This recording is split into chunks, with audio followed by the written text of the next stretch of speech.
ยังถ่ายรูป เดี๋ยวถ่ายวิดีโออู้หลายแห่ง จับเจลเทียแล้วเทียเนี่ยมันจะจับกันเบิดอันเดียวก็จับพร้อมกันเทียเนี่ยไม่มันเดี๋ยวจะเขาเดี๋ยวเอาเพื่อได้จับกันเดี๋ยวได้2-3 ตัน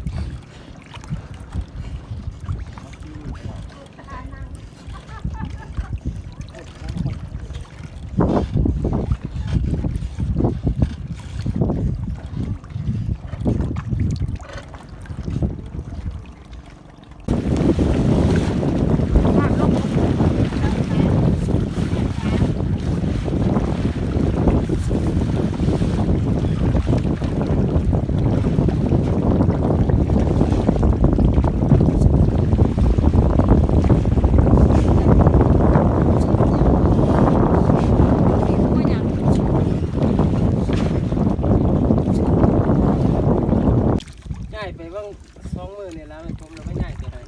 กับเราพากัน ยู่ไปเลยสิ เลี้ยงนะครับ